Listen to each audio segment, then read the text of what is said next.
میں نے تمہیں برائی کا شعور دیا ہے. اللہ تعالیٰ تو یہ کہتے ہیں کہ میں نے جب اس نفس انسانی کو نیک سک سے درست کیا تو فَأَلْهَمَهَا فُجُورَهَا وَتَقْوَاهَا، میں نے اس کے اندر یہ صلاحیت رکھی کہ یہ برائی کو پہچان سکے، یہ بھلائی کو پہچان سکے. اللہ تعالیٰ تو یہ کہتے ہیں کہ ہم نے انسان کو بنایا، اِنَّا هَدَيْنَاهُ السَّبِيلَ، ہم نے اس کو راستہ بتا دیا، اما شاکرم و اما کفورا، چاہے تو شکر گزار بندہ بنے اور چاہے تو ناشکرا ہو کر دنیا میں زندگی بسر کرے.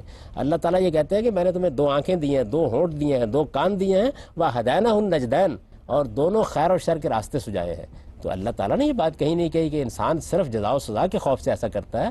جزا و سزا ایک حقیقت ہے، اس دنیا کے اندر بھی ایک حقیقت ہے، قیامت میں بھی ایک حقیقت ہے. یہاں ہم سارے کام جزا و سزا کے خوف سے نہیں کرتے، لیکن بہرحال یہ بتایا جاتا ہے کہ اگر کسی نے جرم کا ارتکاب کیا تو عدالتیں موجود ہیں، وہ سزا دیں گی. ہم محض اس وجہ سے چوری نہیں کرتے، نہیں، ہمارے اندر ایک ضمیر موجود ہے، ہمارے اندر ایک انسانیت موجود ہے، ہمارے اندر ایک خیر و شر کا شعور موجود ہے، ہمارے اندر اپنی رفت کا ایک احساس موجود ہے، ہمارے اندر ایک انا موجود ہے کہ جو نیکی سے بھی تسکین پاتی ہے، ہمارے اندر نیکی کے لیے غیر معمولی محبت موجود ہے. یہ چیزیں جن کی وجہ سے ہم جرائم سے بچتے ہیں اور نیکی کرتے ہیں. لیکن جزا و سزا کا تصور اس کے ساتھ ملحق رکھا جاتا ہے. قرآن نے یہ کہیں نہیں کہا کہ لوگوں کو ڈراؤ تاکہ وہ جرم نہ کریں.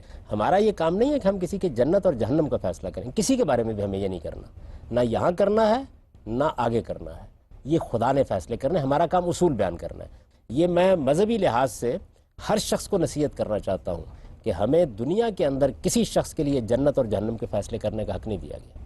یہ حق ہمیں حاصل ہی نہیں ہے. ایک حدیث آتی ہے صحیح بخاری میں جس میں جب کہا گیا ہے کہ کچھ چیزیں ہیں جو پری ڈٹرمنڈ ہیں، القدر کچھ 4-5 چیزیں ہیں کہ کہاں پیدا ہوتا ہے اور یہ کس وقت پیدا ہوتا ہے، کس ماں باپ کے پیدا ہوتا ہے. تو ایک جو اس میں سے چیز تھی وہ یہ تھی کہ جب فرشتہ آتا ہے 40 دن کے بعد اور بچہ بھی فارم ہو رہا ہوتا ہے، تو one of those things was کہ کیا وہ اچھا ہوگا یا برا. تو اس سے جزا اور سزا کا کانسیپٹ جیپڈی میں نہیں پڑ جاتا کہ اگر پہلے سے تمام پری روایات کو ڈٹرمنڈ ہے. ہمیشہ قرآن کی روشنی میں دیکھنا چاہیے. قرآن مجید نے ان تمام معاملات کے اندر نہایت واضح طریقے پر اپنا مدعا بیان کر دیا ہے. ایک ہے اللہ کا علم. اللہ کا علم تو مستقبل کا بھی ہے، حال کا بھی ہے، ماضی کا بھی ہے. اس علم پر کوئی قدر نہیں لگائی جا سکتی، اس لیے کہ اگر اس کائنات کے خدا کو ہمارے کسی عمل کے کرنے کے بعد یہ پتہ چلے کہ یہ ہو گیا ہے تو کائنات کا نظم بالکل درم برم ہو جائے گا. اس کو مستقبل کا علم ہونا چاہیے، اس کے بغیر کائنات کو چلایا ہی نہیں جا سکتا، ورنہ تو یہ عظیم فساد میں مبتلا ہو جائے گی. تو ان روایتوں کے اندر بھی اصل میں جب راوی لوگ بیان کرتے ہیں تو بعض اوقات وہ پوری بات کو اس کے سیاق و سباق میں بیان نہیں کرتے، اس کو قرآن کی روشنی میں سمجھ لیا جائے. وہ علم الہی کا بیان ہے، یعنی اللہ تعالیٰ کا جو علم ہے ہمارے بارے میں وہ تو ہمیشہ سے ہے اور ہمیشہ رہے گا. لیکن وہ علم ہے کیا؟ یعنی اللہ کا علم جو ہے وہ یہ ہے کہ یہ آدمی اپنے اختیار سے آج فجر کی نماز پڑھنے کے لیے نہیں جائے گا، اپنے اختیار سے جانتے بوجھتے آج کم تولے گا، جانتے بوجھتے آج چوری کا ارتکاب کرے گا. یہ ہے اللہ کا علم اور یہ علم ہونا چاہیے. اسی کو بیان کیا گیا اس روایت میں. بیان کرنے والوں نے اس طریقے سے بیان کر دیا ہے کہ اس سے بظاہر وہ تاثر پیدا ہوتا ہے جس کو آپ نے بیان کیا. اسی لیے یہ اصول ہے محققین کے نزدیک کہ ایسی تمام چیزیں جو ہمارے عقائد سے متعلق ہیں ان میں سب سے پہلے قرآن مجید کو دیکھنا چاہیے، پھر قرآن کی روشنی میں روایتوں کو سمجھنا چاہیے.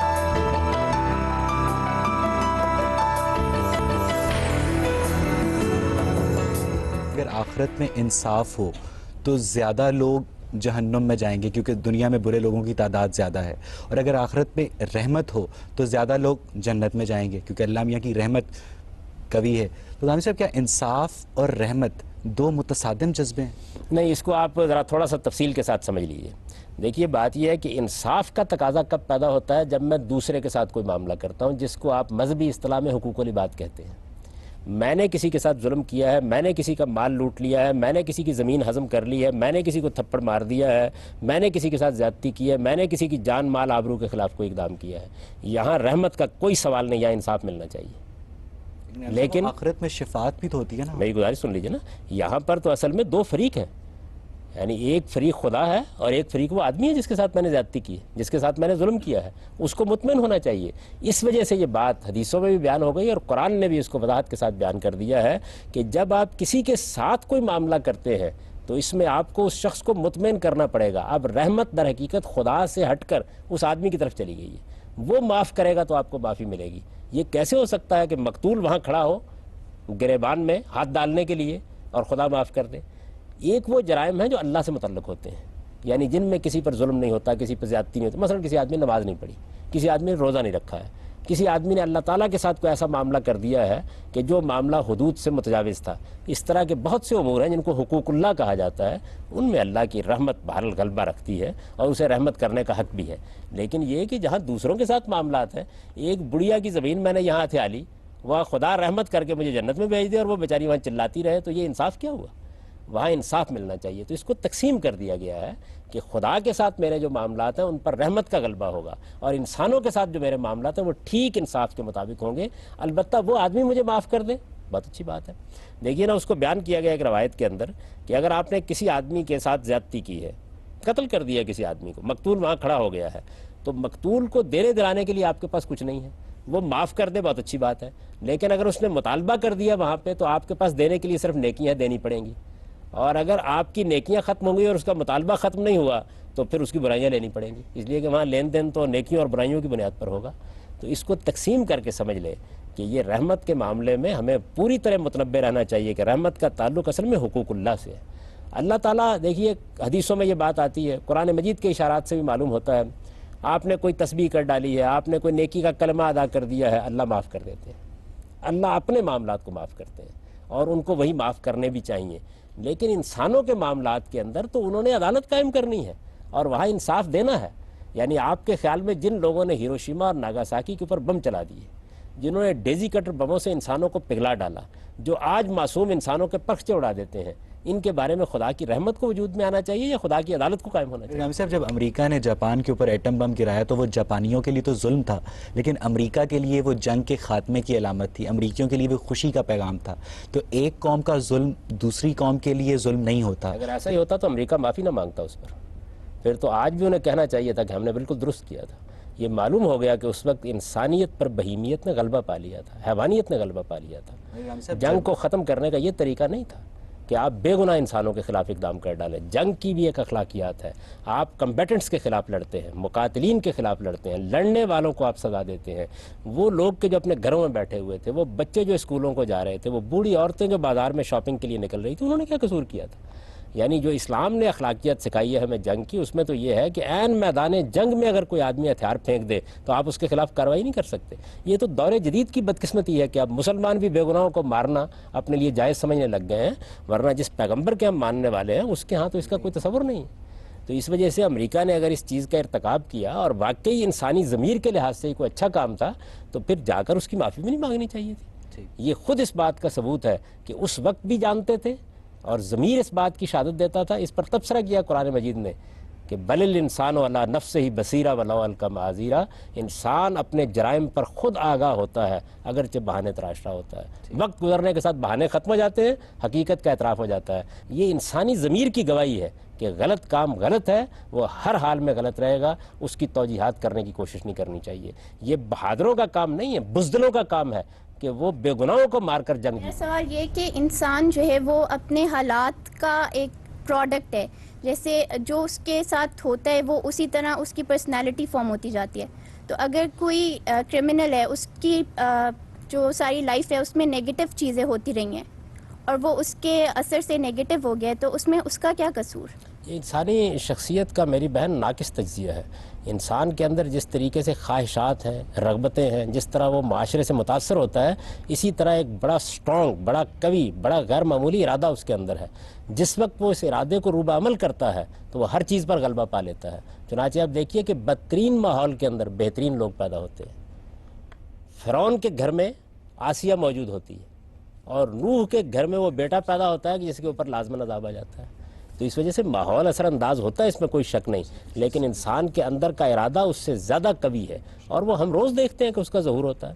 آپ اپنی زندگی کا جائزہ لیں, ہم اپنی زندگی کا جائزہ لیں, ہم کہاں پیدا ہوئے تھے, ہمارے حالات کیا تھے, ہم نے کہاں سے نشو و نما پائی. اگر واقعتاً ماحول اسی درجے میں انسان کو بناتا ہے تو ہم میں سے کوئی بھی شاید آج یہاں نہ ہوتا جہاں ہم بیٹھے ہوئے ہیں. بے شمار مراحل سے گزرنے کے بعد انسان کے ارادے کے اندر بڑی قوت پیدا ہوتی ہے. اصل میں ارادے کو کمزور کرنے کا عمل ہے جو خود انسان کر لیتا ہے تو اس کے اندر کا چراغ بجھنا شروع ہو جاتا ہے, اس کے بعد پھر ماحول ہی ماحول رہ جاتا ہے. تو انسان کا تجزیہ کرنا چاہیے کہ انسان کیا ہے. انسان کے اندر ارادے کی اتنی بڑی قوت موجود ہے کہ جس کے نتیجے میں وہ بعض اوقات غیر معمولی کام کر ڈالتا ہے اور اپنے ماحول کے خلاف لڑ جاتا ہے. غامدی صاحب یہاں سے ہم گفتگو کو مزید آگے بڑھائیں گے، مگر ناظرین اس سے پہلے وقت ہوا ایک چھوٹے سے بریک کا. حاضر ہوتے ہیں بریک کے بعد.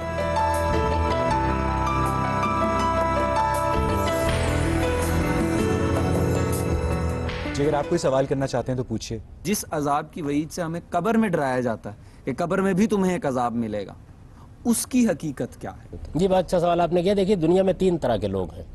ایک وہ لوگ ہیں کہ جن کا سرکش ہونا بالکل واضح ہے، جن کے بارے میں کسی حساب و کتاب کی ضرورت نہیں ہے، جنہوں نے خدا کے مقابلے میں اپنے آپ کو کھڑا کر لیا، ایسے جرائم کا ارتکاب کر دیا کہ جس کے بعد اب کوئی میزان لگانے کی ضرورت باقی نہیں رہی. اس کی مثال ہے جیسے فرعون ہے، جس طرح ابو جہل ہے، جس طرح ابو لہب ہیں. ان لوگوں کے ساتھ جزا و سزا کا معاملہ قیامت سے پہلے مرنے کے فوراً بعد شروع ہو جاتا ہے. اس کو قرآن نے بیان بھی کر دیا ہے. یہ جزا و سزا کس نوعیت کی ہوتی ہے؟ یہ جزا و سزا در حقیقت ایسے ہی ہوتی ہے جس طریقے سے آپ خواب میں سوئے ہوئے ہوتے ہیں تو آپ کے نفس کے اوپر مختلف احوال گزرنا شروع ہو جاتے ہیں. اس میں جسم نہیں دیا جاتا بلکہ آپ کا جو اصل شخصیت ہے آپ کی، جو جس کو نفس سے تعبیر کیا گیا ہے، اس کے ساتھ معاملہ ہوتا ہے. دوسری کیٹیگری ان لوگوں کی ہے کہ جن کا معاملہ نیکی میں بالکل واضح ہے، یعنی انہوں نے خدا کے لیے اپنی جان دے دی. انبیاء علیہ السلام ہیں جن کے بارے میں کسی حساب کتاب کا کوئی سوال نہیں، یعنی محمد رسول اللہ علیہ وسلم کے لیے کیا حساب و کتاب ہونا ہے، مسیح علیہ السلام کے لیے کیا حساب و کتاب ہونا ہے. دنیا کے اندر صالحین کی بھی ایک پوری فہرست ہے. اسی کو بیان کیا قرآن نے شہداء کے بارے میں کہ ان کو مردہ مت کہو. ایک نوعیت کی زندگی ان کو دے دی گئی ہے جس کا تم شعور نہیں رکھتے اور ان کو اللہ کے ہاں سے رزق مل رہا ہے.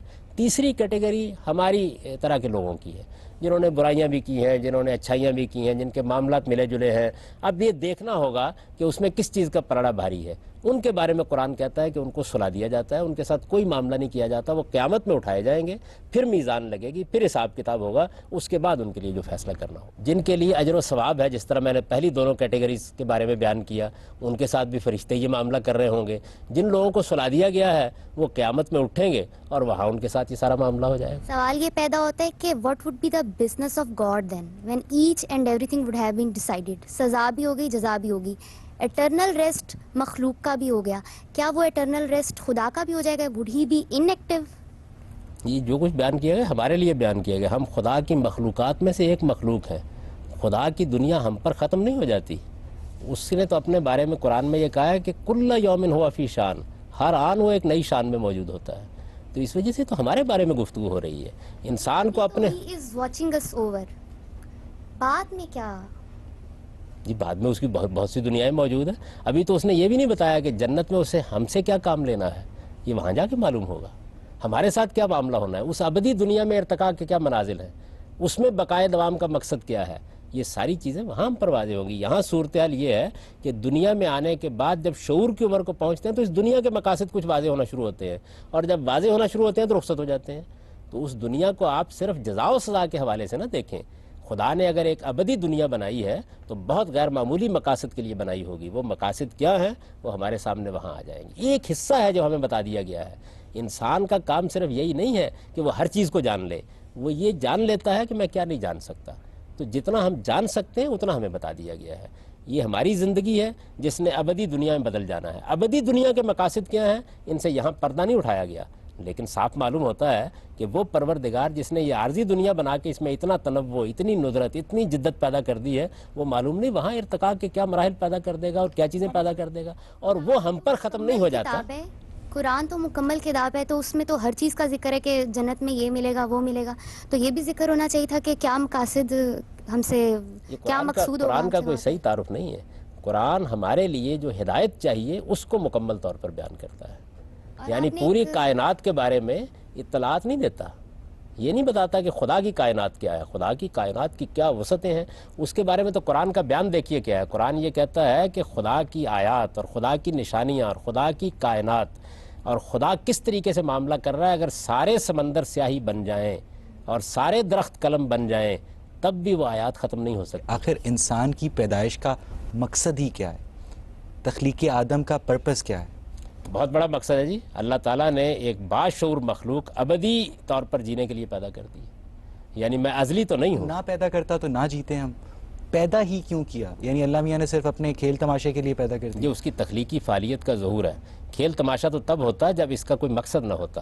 جب یہ ایک مقصد کی طرف آگے بڑھ رہی ہے اور وہ مقصد اتنا غیر معمولی ہے کہ جزا بھی ہونی ہے، سزا بھی ہونی ہے، ایک عظیم جنت بھی آباد ہونی ہے اور تزکیے اور پاکیزگی کی بنیاد پر اس کو آباد ہونا ہے، پھر یہ کھیل تماشا کیسے ہوا؟ اس کا جواب دیا قرآن مجید میں کہ اگر ہمیں کھیل تماشا کرنا ہوتا تو اس دنیا کو بنانے کی کوئی ضرورت نہیں ہے، وہ اپنے ہاں کھیل تماشا منعقد کر لیتے۔ یہ بھی تو بیان ہوتا ہے نا کہ ہم نے جن و انس کو اپنی عبادت کے لیے پیدا کیا، تو کیا یہ اس بات سے متصادم اس آیت کا صحیح ترجمہ کیجئے، اس کا صحیح مفہوم یہ ہے کہ ہم نے جنوں اور انسانوں کو اس لیے پیدا کیا کہ ہمارے بندے بن کر رہیں، سرکش ہو کر دنیا میں زندگی بسر نہ کریں۔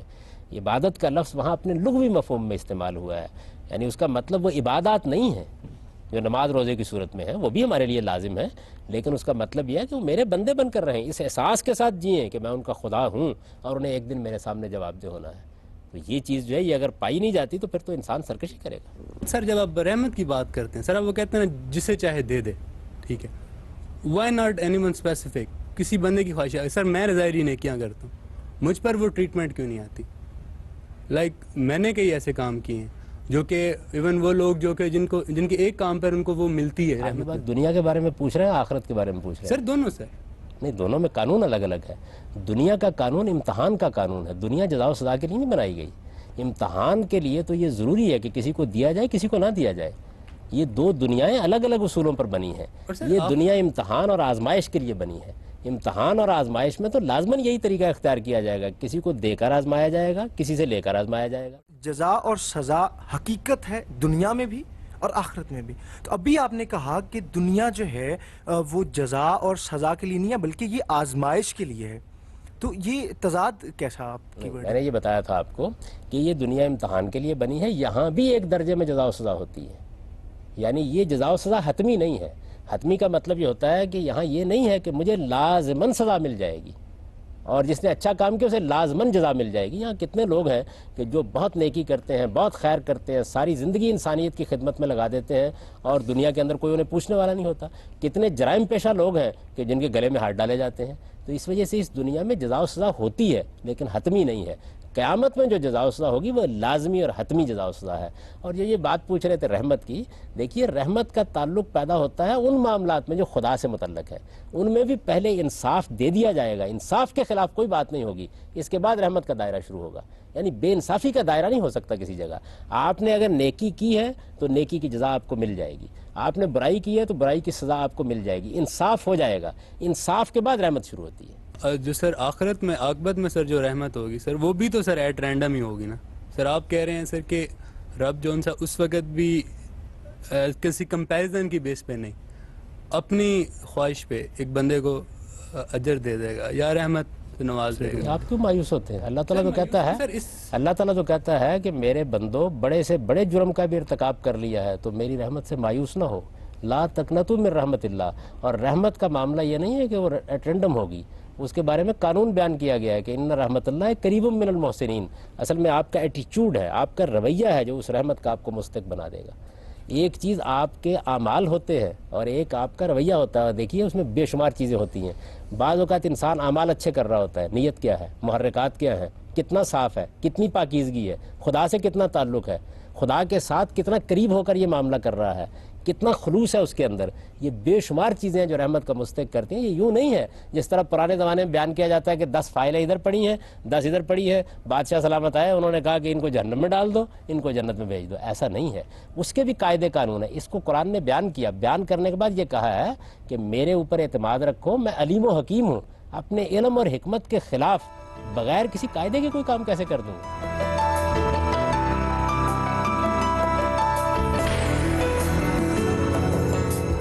میرا سوال یہ ہے کہ حضرت موسیٰ سے بھی قتل ہوا تھا، ان کی سزا ان کو آخرت میں کیا ملے گی؟ اگر آپ کہیں کہ جی غصے میں آ کر ان سے وہ قتل ہوا تھا، تو کیا آج کے دور میں یا اس وقت کے دور میں کوئی بھی شخص جو غصے والا ہے وہ غصے میں آ کر کسی کو قتل کر دے تو اس کی کوئی سزا نہیں ہوگی؟ کیا قتل کرنے کی سزا غصے والے بندے کو بھی اس وجہ سے نہیں ملنی چاہیے کہ اس نے اتنا غصہ کیا کیوں، اس پر قابو کیوں نہیں پایا؟ اگر اس کو یہ کھلی چھٹی دے دی جائے کہ تم غصے والے ہو، غصے میں آ کے قتل کر دیا ہے، اس کی کوئی سزا نہیں، تو ممکن ہے وہ آئندہ زیادہ غصہ کرے گا۔ یہ غصے میں آگے یہ معاملہ نہیں ہوگا، وہ تو انصاف دلانے کے لیے کھڑے ہوئے اور جب ایک آدمی کو انہوں نے زیادتی کرتے دیکھا تو اس کو روکنے کے لیے اپنا ہاتھ آگے بڑھایا. اس کا نتیجہ یہ نکلا کہ اتفاق سے ایسا ہو گیا. یعنی یہ ایک قتل خطا تھا. یہ بالکل ایسے ہے کہ آپ گاڑی لے جا رہے تھے اور آپ اپنی طرف سے احتیاط کر رہے تھے, لیکن ایکسیڈنٹ ہوا اور اس میں کوئی مارا گیا. تو اس کو قتل خطا کہتے ہیں.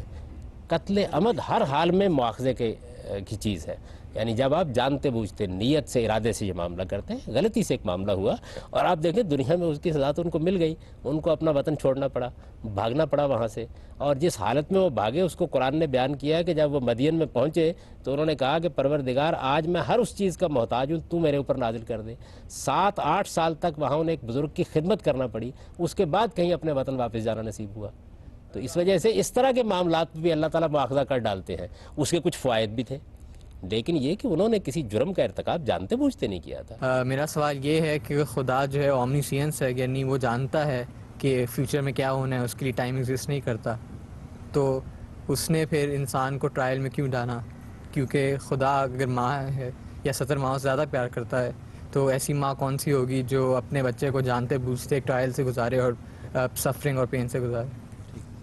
یہ پہلی بات تو یہ سمجھ لیجئے کہ اگر اللہ اپنے علم کی بنیاد پر فیصلہ کرتا تو جنت ہمارے لیے کوئی رفعت اور شان کی جگہ نہ ہوتی. یہ فیصلہ تو وہ فرشتوں کے بارے میں کیا ہی ہوئے ہے اور بہت سی مخلوقات کے بارے میں کیا ہوا ہے. ایک ایسی مخلوق جو اپنے استحقاق سے جنت کو پائے, اس رفعت اور اس شان کے ساتھ پائے, ایک امتحان سے گزرے اور کامیابی کا صلہ پائے. تو خدا نے ایسا ایکسپیریمنٹ یا ایسی ایک لیبارٹری جس کو ہم دنیا کہہ سکتے ہیں, اس کے اندر یہ سارا جس کو ہم کاسمک پلے کہہ سکتے ہیں وہ انیکٹ کیوں کیا, جس کے اندر لوگوں کو سفرنگ بھی کاز ہوئی, یا انسان کو سفرنگ سے کیوں گزارا جب یہ سب کچھ جو ہے وہ اوائڈ کر سکتا؟ یہ ایکسپیریمنٹ نہیں ہے. ایک ایسی مخلوق کو پیدا کرنا مقصود ہے جو اپنے استحقاق پر, اپنے عمل پر اور اپنے اعتماد پر کھڑی ہو کے خدا کی جنت میں داخل ہو سکے. جو سائنسدان ایکسپیریمنٹ کرتا ہے وہ مادی اشیاء کا ایکسپیریمنٹ ہوتا ہے.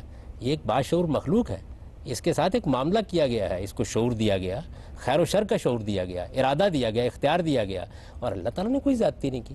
سوال یہ ہے کہ اللہ تعالیٰ نے تو آپ کو جنت کی طرف بلایا ہے. قرآن کہتا ہے واللہ یدعو الی دار السلام. انسان اپنے شعور کے ساتھ اپنے اوپر زیادتی کرتا ہے, اپنے ساتھ ظلم کرتا ہے اور اپنے نفس پر بھی ظلم ڈھاتا ہے. اللہ تعالیٰ تو 70 ماؤں سے بھی زیادہ شفیق ہیں, اس لیے کہ وہ تو آپ کو بلا رہے ہیں سلامتی کی طرف. انہوں نے آپ کو شعور دے کر, اعتماد دے کر, آپ کو خیر و شر کا صحیح شعور بخش کر دنیا کی زندگی میں بھیجا, اور دنیا کی زندگی میں بھی سارے چیزیں آپ کو فراہم کر دیں جن کے ذریعے سے آپ صحیح نتائج تک پہنچ سکتے ہیں. تو اللہ تعالیٰ اگر یہ معاملہ نہ کرتے تو یہ تو اصل میں انسان اپنی توہین کر رہا ہے. یہ کہہ کے وہ یہ کہتا ہے کہ خدا اپنے علم کی بنیاد پر فیصلے سنا دیتا, میں آزمائش سے بھاگ رہا ہوں. یعنی آپ میدان میں اترتے ہیں, ماں بھی اتارتی ہے, معاشرہ بھی اتارتا ہے, بے شمار چیزوں کے بارے میں ہمیں معلومات ہوتی ہیں, لیکن انسان کو ہم ایک امتحان سے گزارنے کے بعد وہ اعتماد بخشتے ہیں اس کو تاکہ اس کی صلاحیتیں سامنے آئیں. پھر صلاحیتیں ایک پوشیدہ خزانہ ہوتی ہیں, ان کو جب تک سامنے نہ لایا جائے وہ اپنی نشو و نما پا کے اپنی کامل صورت میں ظہور پذیر نہیں ہوتی. اگر خدا کے لیے تو کچھ پوشیدہ نہیں ہے تو خدا نے پھر جان کے انسان کو پین سے کیوں گزارا؟ نہیں, خدا نے اپنے علم میں اضافہ کرنے کے لیے یہ نہیں کیا, آپ کو اعتماد بخشنے کے لیے کیا تاکہ آپ اس دنیا میں آباد ہوں جہاں آپ کی ایک مستقل شخصیت وجود میں آئے. اسی تو انسان کا شرف ہے. انسان کا اصلی کمال یہ ہے کہ وہ روبوٹ نہیں ہے. یعنی ایک خدا کے فیصلے کے نتیجے میں معاملات اس کے ساتھ نہیں ہو رہے, بلکہ اسے بھی ارادہ و اختیار دیا گیا ہے. اس ارادے و اختیار کو وہ آزمائش سے گزارتا ہے, پھر اس کے بعد اپنے استحقاق کی بنیاد پر اس اعلیٰ منزل تک پہنچتا ہے. آپ اس شخص کا تصور کیجئے کہ جس کو ایک روبوٹ کی طرح تخلیق کر کے کسی جنت میں ڈال دیا گیا ہو, اور اس شخص کا تصور کیجئے کہ جس کو اس آزمائش کی دنیا میں ڈالا گیا, خواہشات دی گئیں, رغبات دی گئیں, جذبات دیے گئے, تعصبات دیے گئے, پھر عقل دی گئی, اور اس نے اپنے ارادے کو استعمال کیا اور خدا کے دیے ہوئے اختیار کو صحیح استعمال کر ڈالا. جو رفعت, جو شان, جو عظمت اس کو حاصل ہوگی, جو اپنے ضمیر میں اعتماد اس کو حاصل ہوگا, وہ ایک روبوٹ کو کیسے حاصل ہو سکتا ہے؟ ہمیں بتایا جاتا ہے کہ آدم کی اولاد کو اس زمین پر اس لیے اتارا گیا کہ حضرت آدم نے شجر ممنوعہ کھانے کا جرم کیا تھا. مگر قرآن مجید ہم نے یہ بھی بتاتا ہے کہ حضرت آدم نے اس گناہ کی معافی مانگی تھی اللہ میاں سے, اور اللہ میاں نے اسے معاف بھی کر دیا تھا.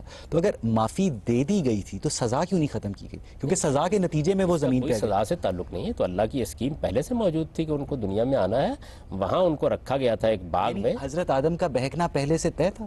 یہ بات یہ کہ دنیا میں آنا طے تھا. دنیا میں تو ان کو دنیا میں اسی لیے آیا نا کہ شیطان نے ان کو بہکا دیا تھا. ہمیں یہ بتایا ایسا نہیں ہے. دیکھیے ان کو دنیا میں بھیجا گیا, دنیا میں وہ پیدا ہوئے. قرآن تو کہتا ہے اسی زمین کی مٹی سے پیدا ہوئے, یعنی جنت کہیں اور اوپر نہیں, اسی کے اندر. بھائی وہ ایک باغ تھا اس دنیا کا, قرآن مجید نے اس کو بیان کر دیا. جی یقیناً اسی دنیا میں تھا. قرآن مجید آپ کو بتاتا ہے کہ اسی زمین کی مٹی سے ان کو پیدا کیا گیا ہے. اسی زمین کی مٹی سے پیدا کر کے ان کو ایک باغ میں رکھا گیا تاکہ ان کی فطرت ظہور پذیر ہو جائے, اور جو ابتدائی ہدایت ان کو ملنی ہے وہ عملی طریقے سے مل جائے. ویسے وہ سزا پھر کیوں نہیں ختم ہوئی؟ سزا تو تھی نہیں. یہ تو آپ نے الفاظ استعمال, قرآن نے تو نہیں کہا کہ یہ کو سزا دی گئی تھی. قرآن مجید نے کہا کہ جب وہ ان کے لیے تعلیم کا عرصہ ختم ہو گیا, ان کی فطرت ظہور پذیر ہو گئی, معلوم ہو گیا ان کو کہ انانیت کیا ہے, توبہ کیا ہے, رجوع کیا ہے, خدا سے تعلق کیا ہے, غلطی کہاں سے ہونی ہے, یہ بات واضح ہو گئی ان کے اوپر. تو گویا یوں سمجھ لیجئے کہ جس طرح آپ ایک شخص کا انتخاب کرتے ہیں, اس کو ایک اکیڈمی میں رکھ کے تھوڑی سی تربیت دیتے ہیں, اس کے کچھ نتائج نکلتے ہیں, وہ نتائج اس کے سامنے رکھ دیتے ہیں, اس کے بعد آپ کہتے ہیں کہ آپ جائیے, اب میدان میں اتر جائیے اور اپنا کام کامبی صاحب یہاں سے ہم گفتگو کو مزید آگے بڑھائیں گے, مگر ناظرین اس سے پہلے وقت ہوا ایک چھوٹے سے بریک کا. حاضر ہوتے ہیں بریک کے بعد.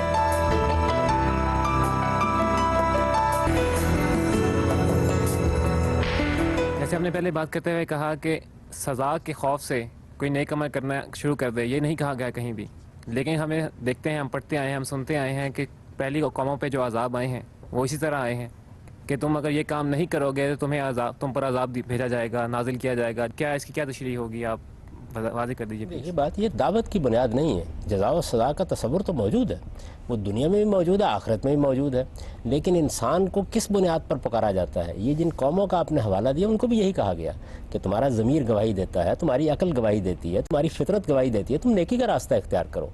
پھر ان کو بتایا گیا کہ تم علم اور عقل کی بنیاد پر بات ماننے کے لیے تیار نہیں ہو تو ہم دنیا کے اندر وہ قیامت برپا کر کے دکھائیں گے جو سب انسانوں کے لیے آخرت میں برپا ہونے والی ہے.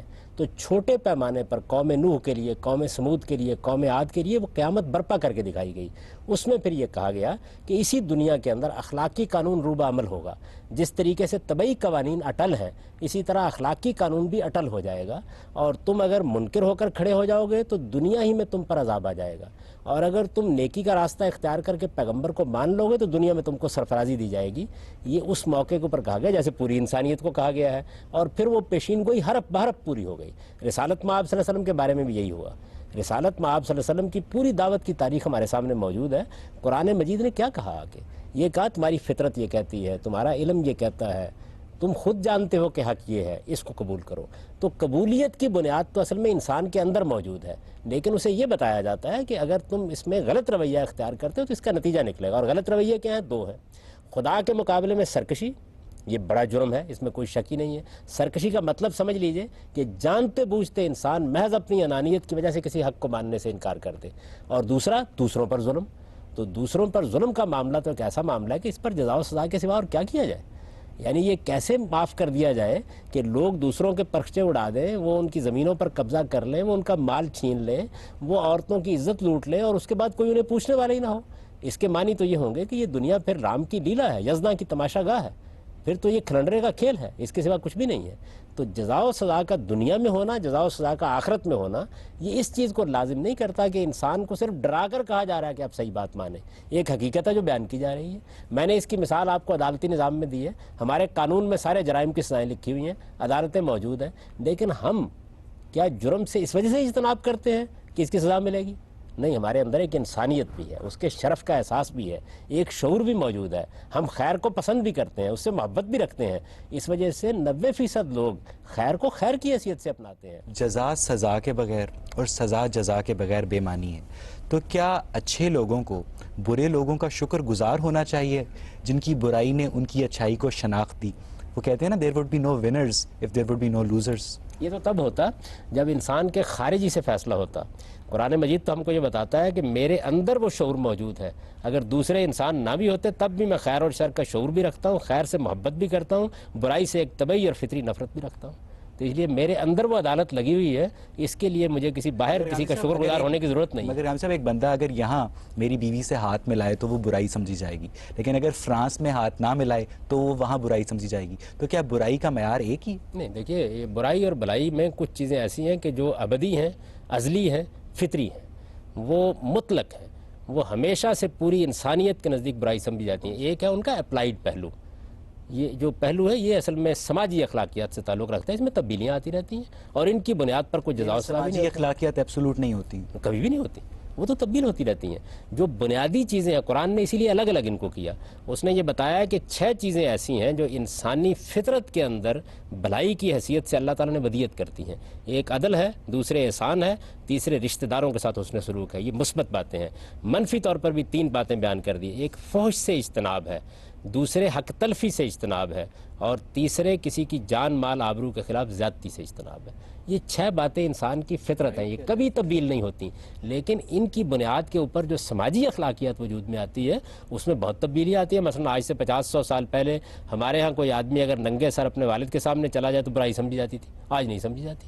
تو ان میں تبدیلیاں آتی رہتی ہیں. سے بائبل تو یہ کہتی ہے کہ شیطان نے سانپ بن کر آدم اور حوا کو بہکایا تھا. اسی وجہ سے یہ ضروری ہے کہ بائبل کا مطالعہ بھی قرآن کی روشنی میں کیا جائے، روایات کا مطالعہ بھی قرآن کی روشنی میں کیا جائے. قرآن مجید اس وقت مستند ترین چیز ہے جو اللہ تعالیٰ کی طرف سے ہمارے پاس ہے. وہ تو کسی جگہ یہ بات نہیں کہتا کہ ہم نے سزا کے طور پر دنیا میں آدم و حوا کو بھیجا ہے. وہ تو یہ کہتا ہے کہ دیکھیے وہاں کیا امتحان کیا گیا. وہ بڑی خوبصورت چیز ہے. اس میں کیا یہ گیا کہ انسان کو یہ بتا دیا گیا کہ 2 جگہیں ہیں جہاں سے شیطان اس کو بہکائے گا.